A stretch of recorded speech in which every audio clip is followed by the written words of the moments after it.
नमस्कार, VKB news के prime time में आपका स्वागत है। अब रुक करते हैं आज की हेडलाइंस पर।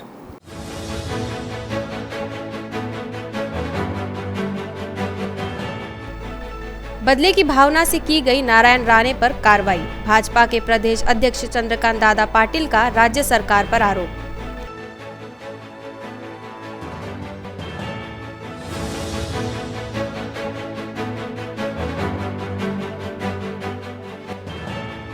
नागपुर में देवेंद्र फडणवीस के चचेरे भाई अभिजीत फडणवीस का दिल का दौरा पड़ने से हुआ निधन। पूर्व मंत्री शोभाताई के पुत्र थे अभिजीत।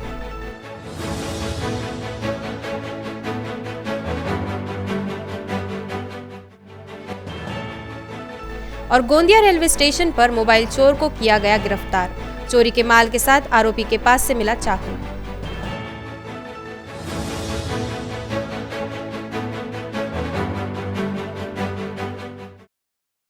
और अब खबरें विस्तार से।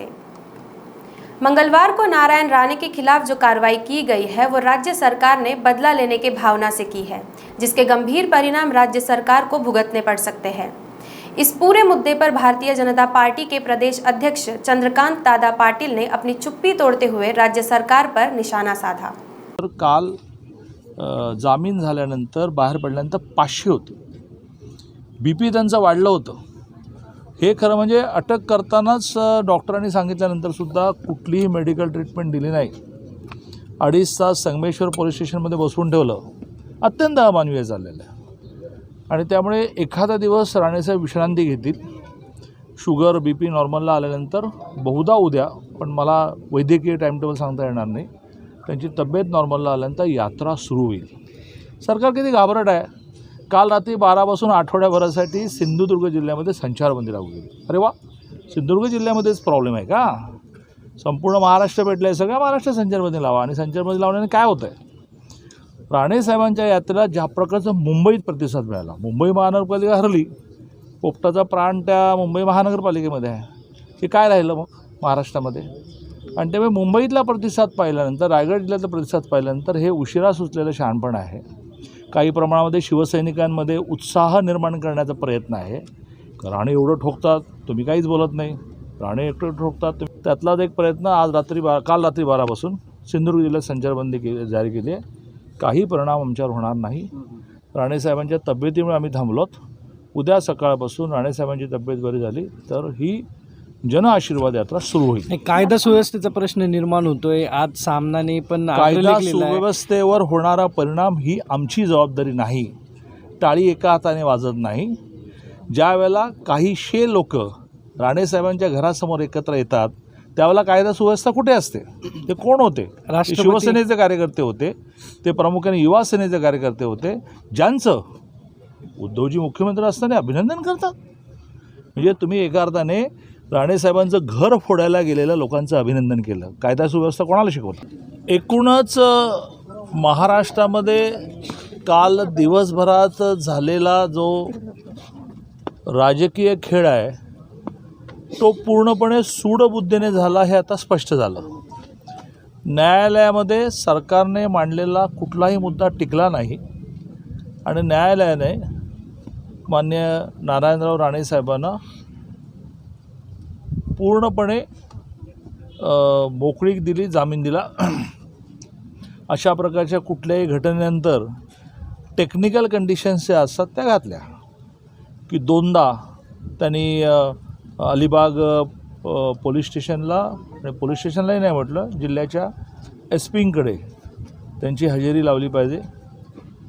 जर पोलिसांना आवश्यकता वाटली त्यांचा व्हॉईस टेस्ट करायचा, आवाजची चाचणी घ्यायची, तर त्याला 7 दिवसाची प्रायर नोटीस मिळाली पाहिजे आणि यापुढे त्यांनी बोलताना काही गोष्टी सांभाळल्या पाहिजेत। यातून हे स्पष्ट झालं की सत्याचा विजय झाला। गेली 20 महिने एकही एखाद्या कार्यकर्त्याला किंवा एखाद्या संस्थेला अडकवणारी शासनाची गोष्ट ही कोर्टात टिकली नाही। कोर्टामध्ये प्रत्येक वेळेला थपडाच खावे लागले आहेत। मग अनिल देशमुखांच्या विषयात असेल, अनिल परमांच्या विषयात असेल, सगळ्याच विषयामध्ये न्यायालयाने सरकारला तुम्ही कायदा हातात घेऊन अनपेक्षितपणे मिळालेल्या राज्याचा दुरुपयोग करून हे केलेलं आहे, हेच त्यावेळेला निकालामध्ये म्हटलेलं आहे। म्हणजे एखादा निकाल सांगायचा झाला तर ज्या वेळेला ग्रामपंचायतीच्या मुदती संपल्या त्यावेळेला शासनाने असं ठरवलं की त्या गावातला आम्ही ठरवणारा माणूस तो आता काही काळ निवडणुका होईपर्यंत सरपंच होणार.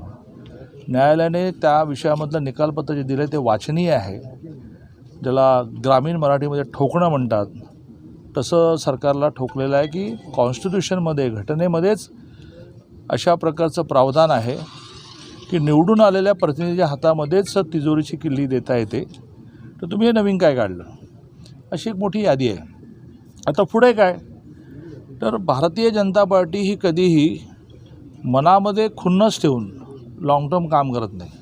रात गई बात गई, आणि त्यामुळे जामीन झालेला आहे. खूप तब्येत बिघडली कारण इतकं राणेसाहेबांची, कारण इतकं अमानवीय झालं की जेवताना हातातलं ताट काढून घेतलं गेलं.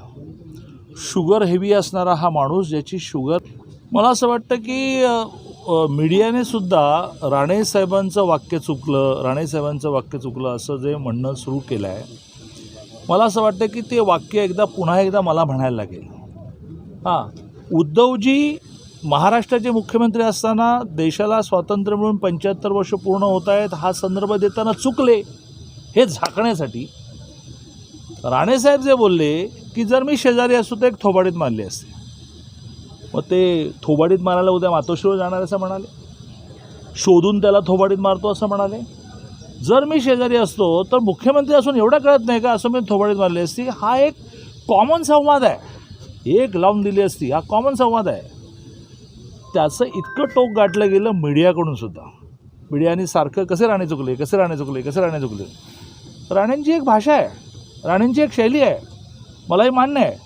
हां, एखादी गोष्ट चुकली तर त्यावेळेला राणेसाहेबांच्या मुलांना सांगण्याची व्यवस्था आहे. पण ज्या एका वाक्यावरून, मग तुम्ही बाकीची वाक्य काढा ज्याच्यामध्ये जरा जास्त त्यांचा दोष होऊ शकतो, ज्या एका वाक्यावरून एवढं कोलाहल निर्माण केला गेला, ते वाक्य काय. आणि त्यांनी, उद्धवजींनी मुख्यमंत्री असताना स्वातंत्र्याला 75 वर्ष पूर्ण झाल्याचा संदर्भ चुकवला. त्यांना बिलकुल ज्ञान नाही आहे आणि त्यामुळे त्यांना खुर्चीवर बसण्याचा अधिकार नाही, ते राहिलं बाजूला. ते झाकण्यासाठी राणे अटक जामीन यात्रा केवढ्याला पडलं तुम्हाला. फुग्याला भोग तुमच्या फुग्याला पडलेला आहे. त्यामुळे मुळात सामनाच्या अग्रलेखाला आम्ही काही किंमत देत नाही. राऊतांचं तर सकाळचा प्रवचन ठरलेलं आहे आणि त्यामुळे रावसाहेब, तुमच्यावर एका महिलेने जे आरोप केलेले आहेत ते आरोप दाबण्यासाठी त्या बिचारीला तुम्ही जेलमध्ये जायला भाग पडलं. सत्तेचा दुरुपयोग. त्या महिलेच्या मागे सगळ्या समाजाने उभं राहिलं पाहिजे. निलमताई गोरे मारे महिलांवर होणाऱ्या अन्यायाच्या विरुद्ध भांडणाऱ्या, उपसभापती झाल्यानंतर आपल्या पदाची गरिमा राखा, शिवसेनेच्या प्रवक्त्यावर बोलू नका, त्यांनाही आम्ही न्यायालयात खेचणार आहोत. विधान परिषदेचं उपसभापतीपद हे कुठल्याही पक्षाचं नाही. मग तुम्ही पक्षाच्या वतीने कसे काय दुतोंड्या वगैरे म्हणता नारायण राणेंना, आम्ही कोर्टाला विचारणार आहोत. कोर्टाने सांगावं की नाही असं करता येतं. पण यापुढे आमचंही राज्य येईल त्यावेळेला आम्ही पण आमच्या सगळ्या विधानसभा अध्यक्षांना, आमचे हरिभाऊ बागडे आमच्या संघटनेच्या पक्षाच्या बैठकीला यायचे नाहीत, त्यामुळे मी आता विधानसभेत अध्यक्ष. राज्य की पूर्व मंत्री वरिष्ठ महिला नेता शोभाताई फडणवीस, इनके पुत्र अभिजीत माधवराव फडणवीस का दिल का दौरा पड़ने से नागपुर में निधन हो गया। अभिजीत फडणवीस 54 साल के थे, जो राज्य के पूर्व मुख्यमंत्री देवेंद्र फडणवीस के चचेरे भाई थे, जबकि बुधवार को उन्हें नागपुर में दिल का दौरा पड़ा, जिसके कारण उनकी मौत हो गई। गोंदिया रेलवे स्टेशन पर यात्रियों से मोबाइल चोरी करने वाले चोर को पुलिस ने 43,200 रुपये की चोरी के माल के साथ गिरफ्तार किया है, जिसके पास से एक धारदार चाकू भी बरामद किया गया है। गोंदिया रेलवे स्टेशन पर यात्रियों से मोबाइल चोरी करने वाले कुख्यात चोर को रेलवे पुलिस ने चोरी के माल के साथ गिरफ्तार किया है। रेलवे में चोरी करने वाले इस चोर का नाम हर्ष राजेश बंसोड़ बताया जा रहा है, जो रेलवे में छोटी मोटी चोरी करता है, जिसके खिलाफ चोरी का मामला भी दर्ज है। लेकिन इस बार इस चोर के पास से 43,200 के चोरी के माल के साथ एक धारदार चाकू भी जब्त किया गया है, जो रेलवे पुलिस के लिए हैरानी की बात है। इस चोर को रेलवे गोंदिया व लोहमार्ग पुलिस द्वारा धर दबोचा गया। धंतोली जोन के एक अपार्टमेंट के 2 मंगलवारी व हनुमान नगर जोन की बस्ती में एक मरीज डेल्टा प्लस वेरिएंट के मिले हैं। वहीं नागपुर में भर्ती चंद्रपुर जिले के एक मरीज में डेल्टा प्लस वेरिएंट को खतरनाक करार दिया गया है। इस वजह से नागपुर वासियों को अब ज़्यादा सतर्क रहने की ज़रूरत है। नागपुर में मंगलवारी में और हनुमान नगर में डेल्टा प्लस ने आखिरकार दस्तक दे ही दी। कुल 5 संक्रमित मिले और अब विदर्भ में मरीजों की संख्या 21 डेल्टा प्लस के मरीज की हो गई है। ये जानकारी प्रशासन की ओर से दी गई है, जिससे नागपुर सहित पूरे विदर्भ की चिंता बढ़ा दी है। दूसरी लहर के पीक पीरियड में जांचे गए 200 से अधिक नमूनों में डेल्टा वेरिएंट ही मिला था, लेकिन जुलाई महीने में नागपुर जिले में संक्रमण जब कम होने लगा तो डेल्टा प्लस वेरिएंट के मरीज मिलने से चिंता बढ़ने लगी। मनपा के चिकित्सा स्वास्थ्य अधिकारी डॉक्टर संजय चिलकर बता चुके हैं कि प्राथमिक तौर पर मरीजों से संक्रमण ज्यादा नहीं फैलने की पुष्टि हुई है। फिर भी सावधानी बरतते हुए परिजनों, रिश्तेदारों व संपर्क में आए लोगों में अगर लक्षण दिख रहा है तो उनके नमूने की जांच की जाए। कोरोना की दूसरी लहर डेल्टा वेरिएंट की वजह से फैलने का निष्कर्ष प्रशासन और स्वास्थ्य विभाग की तरफ से निकाला गया। बाद जब डेल्टा प्लस वेरिएंट के मरीज मिले तो राज्य सरकार ने पाबंदियां बढ़ा दी। तीसरी लहर की आशंका भी इस वेरिएंट को देखते हुए जताई जा रही है। इसी वजह से वेरिएंट को लेकर ज्यादा सतर्कता बरती जा रही है। कोरोना वायरस के खतरनाक वेरिएंट डेल्टा प्लस के 21 संक्रमित विदर्भ में मिले हैं। जुलाई महीने में जांच के लिए भेजे गए नमूनों के परिणाम सोमवार को जारी हुए। उसके बाद ही नागपुर में 5 सहित विदर्भ के गढ़चिरौली, अमरावती में 6, यवतमाल में 3 और भंडारा जिले में 1 मरीज पॉजिटिव पाया गया। खास बात यह है कि महीने भर से अधिक समय होने की वजह से सभी मरीजों के स्वस्थ होने की जानकारी सामने आ रही है। स्वास्थ्य विभाग की तरफ से सोमवार को डेल्टा प्लस के 27 नए रोगियों की घोषणा की गई। इसमें विदर्भ के 21 और नगर के 4, नासिक के 2 मरीजों का समावेश था। अब तक डेल्टा प्लस के कुल 103 मरीज हो चुके हैं। कपिल नगर थाना क्षेत्र में मंगलवार की रात एक युवक की हत्या कर दी गई। बताया जाता है कि दोस्त ने ही उस पर चाकू और पत्थर से हमला कर मौत के घाट उतार दिया। मृतक गुरु तेग बहादुर नगर निवासी अमनदीप सिंह उर्फ पाजी कुलदीप सिंह राजपूत बताया गया।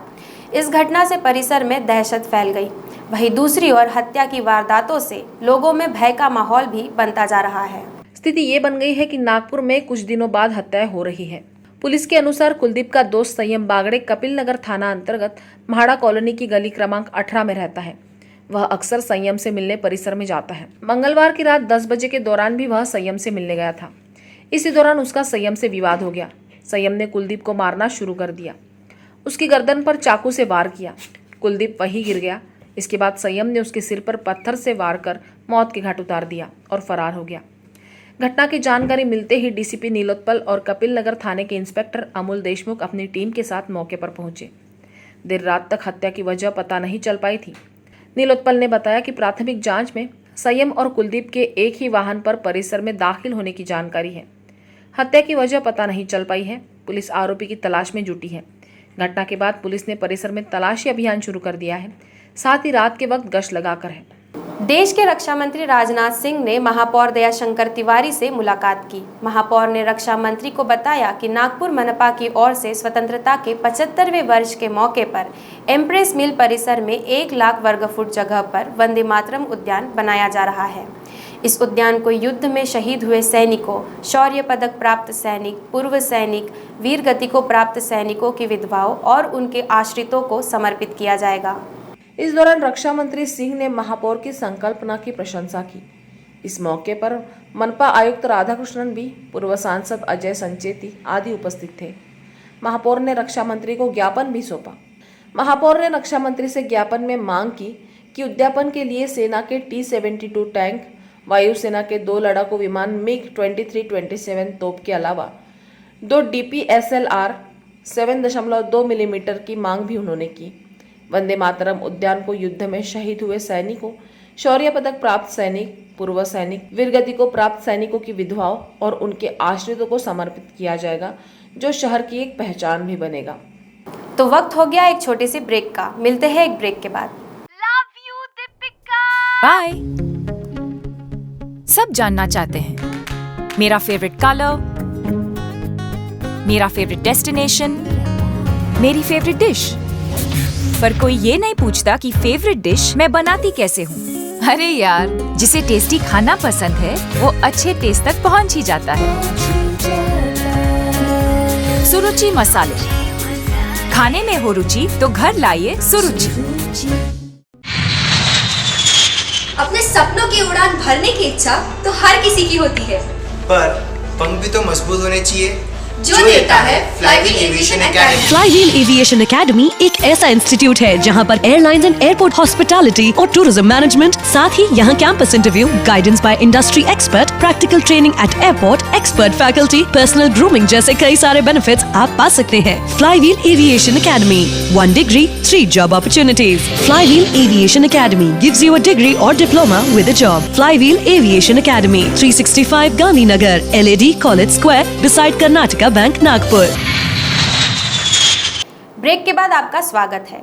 पिछले 17 महीनों से कोरोना ने लोगों को हलाकान कर रखा है। हालांकि कुछ दिनों से कोरोना से राहत मिली है, लेकिन अब डेंगू का डंक कहर बरपा रहा है। ग्रामीण की तुलना में सिटी में अधिक मरीज मिल रहे हैं। इसके बाद भी प्रशासन द्वारा उपाय योजना मामले में गंभीरता नहीं बरती जा रही है। जनवरी से लेकर अब तक जिले में 165 लोग डेंगू से पीड़ित हो चुके हैं।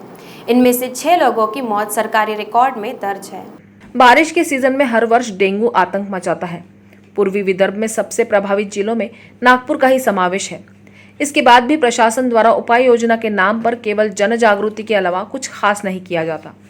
प्रशासन से मिली जानकारी के अनुसार जनवरी 2021 से लेकर 21 अगस्त तक सिटी में 565 डेंगू मरीज मिले। इनमें से 3 मरीजों की मौत हो गई, जबकि ग्रामीण में 500 मरीज मिले। यहाँ भी 3 मरीजों की मौत दर्ज है। इस तरह जिले में 8 महीने के भीतर 1065 लोगों को डेंगू के डंक ने घायल किया। पूर्व विदर्भ में ही सबसे अधिक मरीज मिलते हैं। इससे पहले चंद्रपुर और गढ़चिरौली में अधिक मरीज मिलते थे, लेकिन सरकारी आंकड़ों को देखें तो नागपुर को छोड़कर अन्य जिलों में कम मरीज मिले हैं। वर्धा जिले में 196 मरीज मिले, जिनसे 1 मरीज की मौत हो गई।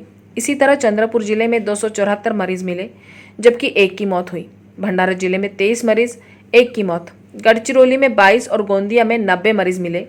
डेंगू नोटिफाइड बीमारी में शामिल है। सरकारी हो या प्राइवेट अस्पताल, सभी को मरीजों की जानकारी प्रशासन को देना अनिवार्य है, लेकिन केवल उन्हीं मरीजों की जानकारी दी जाती है जो अस्पताल में भर्ती होते हैं, जबकि घर पर ट्रीटमेंट करने वालों का रिकॉर्ड नहीं रखा जा रहा है। इसी दृष्टि से देखा जाए तो मरीजों की संख्या 2 गुनी हो सकती है। त्योहारी सीजन और छुट्टी का महीने अगस्त में एसटी को संजीवनी देने का काम किया है। लगातार घाटे में चल रही एसटी बसों को इस महीने काफ़ी राहत मिली है। यात्रियों की संख्या अब पहले जैसे होने लगी है। इसके अलावा त्योहारों पर एसटी मैनेजमेंट ने हर रूट पर 5 से 10 बसें बढ़ाई है। यात्री बढ़ने से एसटी बस स्टैंड को रोजाना अब 8 लाख के आसपास कमाई हो रही है। यह कमाई इस महीने बढ़ी है, जबकि 2 महीने पहले एसटी बस मुश्किल से रोजाना 4 लाख रुपए ही कमा पा रही थी। एसटी बस स्टैंड को रोजाना 10 लाख का टारगेट मैनेजमेंट की ओर से मिला है, लेकिन अभी बस स्टैंड की कमाई 8 लाख ही पहुंच पा रही है। एसटी बस स्टैंड की कमाई टारगेट से अभी भी 2 लाख रुपए पीछे चल रही है, पर मैनेजमेंट ने दावा किया है कि आने वाले दिनों में हम ये टारगेट भी पूरा कर लेंगे। एसटी बस स्टैंड से 90% ऑपरेशन लॉकडाउन खुलने के बाद से शुरू कर दिया गया था, लेकिन यात्रियों की कम संख्या मैनेजमेंट के लिए चिंता का विषय बनी हुई थी। अब अगस्त की शुरुआत से यात्रियों की संख्या में तेजी से बढ़ोतरी हुई है। इसके पीछे अगस्त में पड़ने वाला राखी और अन्य त्योहार थे। हॉलीडे में यात्रियों की संख्या में 2 गुनी बढ़ोतरी हुई, जिसके कारण एसटी मैनेजमेंट को हर रूट पर 5 से 10 बसों को बढ़ाना पड़ा। बस स्टैंड के पदाधिकारियों ने बताया कि कोरोना काल के काफ़ी लंबे समय के बाद हमने 8 लाख के आंकड़े को पूरा किया है, जबकि कोरोना काल से पहले गणेशपेट एसटी बस स्टैंड की कमाई 14 लाख के आसपास की थी। यहाँ से करीब 44,000 यात्री रोजाना सफ़र करते थे, लेकिन अब अनलॉक होने से चीज़ें वापस ठीक हो रही हैं। एमपी में बस सेवा शुरू होने से ये 10 लाख का टारगेट भी आसानी से पूरा हो सकेगा। इसके लिए विभाग लगातार एमपी परिवहन विभाग में संपर्क कर रहा है। नागपुर शहर में एक और जहां चोरी हत्या की घटनाएं थम नहीं रही है, वहीं दूसरी ओर रात के वक्त लूटमार की भी घटनाएं बढ़ती जा रही है। आरबीआई चौक से लेकर छत्रपति चौक तक रात के वक्त भी वाहनों की चहल पहल रहती है। इतना ही नहीं, पुलिस की पेट्रोलिंग गाड़ी भी गश्त करती है। इसके बावजूद इन दिनों रेलवे स्टेशन से लेकर बरडी तक ऑटो में सवार अपराधियों द्वारा लूटमार की घटनाओं को अंजाम दिया जा रहा है। इसी तरह की एक घटना कस्तूरचंद पार्क से आरबीआई चौक के बीच हुई। रात के वक्त अपने घर जा रहे एक व्यक्ति को ऑटो में सवार 3 आरोपियों ने लूट लिया। शहर के बीच सुरक्षित माने जाने वाले इलाके में इस तरह की घटनाएं पुलिस की कार्यप्रणाली पर सवाल खड़े कर रही है। बताया गया है कि मां भवानी नगर मानेवाड़ा रिंग रोड निवासी वीरेंद्र राम बंड रात 2 बजे अपने दुपहिया वाहन से घर जा रहे थे। कस्तूरचंद पार्क के समीप ऑटो में सवार 3 अपराधियों ने मारपीट कर नकद, बाइक और मोबाइल लूट लिया। सदर पुलिस थाने में दर्ज शिकायत के अनुसार ऑटो में सवार 3 आरोपियों ने उनका रास्ता रोका, गाली गलौज करके मारपीट शुरू कर दी। डरा धमकाकर उनके पास रखे 17,785 रुपये नकद छीन लिए। रात का वक्त होने के कारण बंड ने अपराधियों का विरोध भी नहीं किया। उल्लेखनीय है कि इस मार्ग पर स्टेशन जाने वालों की चहल पहल रहती है। वहीं अस्पताल जाने वाले भी अक्सर बर्डी रामदास पेट की ओर से आते जाते दिखाई देते हैं। रेलवे स्टेशन सहित RBI चौक पर पुलिस द्वारा गश्त भी की जाती है। इसके बावजूद परिसर में ऑटो चालकों की बदमाशी जारी है। इस तरह की घटनाएं पुलिस की कार्यप्रणाली पर सवाल खड़े कर रही हैं। करीब 15 दिन पहले मेडिकल के ऑर्थोपेडिक ऑपरेशन थिएटर में एक इम्प्लांट विक्रेता द्वारा ब्रदर के साथ मारपीट की घटना सामने आई थी। मंगलवार को एक बार फिर एक डॉक्टर ने ऑनलाइन सिस्टम की जिम्मेदारी संभालने वाले इंजीनियर से मारपीट की। इस घटना के बाद ऑनलाइन कार्य करने वाली सभी डेटा एंट्री ऑपरेटर्स ने काम बंद कर दिया। मेडिकल की मेडिसिन कैजुअलिटी में मारपीट की घटना हुई। इंजीनियर का नाम श्याम कुमरे बताया गया। हॉस्पिटल मैनेजमेंट इंफॉर्मेशन सिस्टम के अंतर्गत ऑनलाइन सिस्टम की जांच के लिए अधिष्ठाता कार्यालय के पास सिस्टम लगाया गया है। श्याम कुमरे वही कार्यरत है। कैजुअलिटी से शिकायत मिलने के बाद वहां जांच के लिए गए थे। काम होने के बाद अपने डाटा एंट्री ऑपरेटर को चलने को कहा, लेकिन वहां कार्यरत निवासी डॉक्टर को सुनने में कुछ कंफ्यूजन हो गया। उसे लगा कि महिला निवासी डॉक्टर को कुछ कहा। बिना कोई बात और पूछताछ किए निवासी डॉक्टर ने इंजीनियर की पिटाई कर दी। इस घटना के बाद ऑनलाइन सेवा उपलब्ध कराने वाले सभी कर्मचारी एकजुट हो गए। दोपहर 3 बजे से ऑनलाइन कार्ड निकालने का काम बंद कर दिया गया। इसी वजह से मरीजों को भी परेशानी हुई। बताया गया कि आपातकालीन विभाग में निवासी डॉक्टर द्वारा इंजीनियर के साथ मारपीट के वक्त महाराष्ट्र सुरक्षा बल के जवान तैनात थे, लेकिन उन्होंने मारपीट रोकने की जरूरत नहीं समझी। इस संबंध में ऑनलाइन कार्य करने वाले कर्मचारियों ने शिकायत भी की है। जिला परिषद के ग्रामीण जलापूर्ति विभाग के ठेकेदार नानक कंस्ट्रक्शन पर धोखाधड़ी का एक और मामला दर्ज हुआ है। ठेकेदार ने बिना अधिकारी और विभाग की अनुमति और सहमति लिए टेंडर की सुरक्षा राशि निकाल ली। जानकारों का कहना है कि यह काम विभाग की मिलीभगत के बगैर नहीं हो सकता, लेकिन प्रकरण में केवल ठेकेदार को ही आरोपी बनाया गया है। इस घटना में आरोपियों में मेसर्स नानक कंस्ट्रक्शन के भागीदार फिसके लेआउट काटोल निवासी रोशन पंजाबराव पाटिल, कांचन पंजाबराव पाटिल और पंजाबराव जंगलू पाटिल का समावेश है। जलापूर्ति विभाग के कार्यकारी अभियंता संजीव बलवंत हेमके की शिकायत पर प्रकरण दर्ज किया गया है। इसके पूर्व भी नानक कंस्ट्रक्शन के खिलाफ 2 शिकायतें दर्ज करवाई जा चुकी हैं। हेमके ने अपनी शिकायत में बताया कि 12 दिसंबर 2017 से 25 मई 2021 के बीच मेसर्स नानक कंस्ट्रक्शन ने जलापूर्ति विभाग से 9 ऑनलाइन टेंडर हासिल किए। काम के लिए ठेकेदार को सुरक्षा राशि जमा करनी पड़ती है। कंपनी द्वारा 13.40 लाख रुपए सुरक्षा राशि के तौर पर जमा किए गए थे। काम अपूर्ण होने और दोष निवारण कालावधि पूरी नहीं होने के बावजूद ठेकेदारों ने विभाग की अनुमति के बगैर सुरक्षा राशि निकाल ली।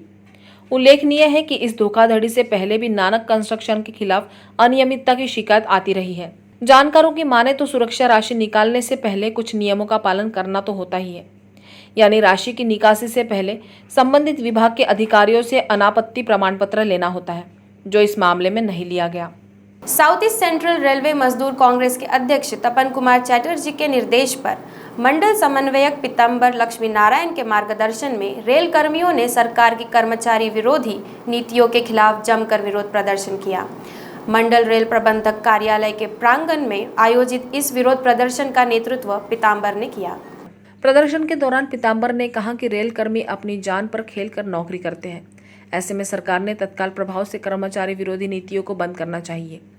इसके अलावा मंडल रेल प्रबंधन को कलमना में बने नए क्रू लॉबी की पुनः समीक्षा बैठक मान्यता प्राप्त संगठन से की जाए। उन्होंने कहा कि नागपुर कलमना लॉबी के रनिंग कर्मचारियों को मध्य रेल परिक्षेत्र में लर्निंग रोड के लिए दबाव देना बंद किया जाए और ये निर्णय तुरंत वापस लिया जाए। इसी प्रकार मंडल के सभी विभागों के कर्मचारियों को आर्थिक प्रोन्नति समय पर भुगतान की जाए। स्वयं के अनुरोध पर सभी विभागों के अंतर मंडल अंतर रेलवे स्थानांतरण प्रक्रिया तय समयावधि में पूरी की जाए। इसी प्रकार अन्य मांगे भी मांगी गई। मजदूर कांग्रेस ने नागपुर के अलावा Gondia, Dongargarh, Nainpur, Chhindwara, Tumsar road, Itwari, Motibagh workshop, diesel shed Motibagh, general branch तथा महिला शाखा में भी धरना प्रदर्शन किया गया। तो प्राइम टाइम में अभी इतना ही। आपसे फिर मुलाकात होगी, तब तक देखते रहिए वीकेबी न्यूज़।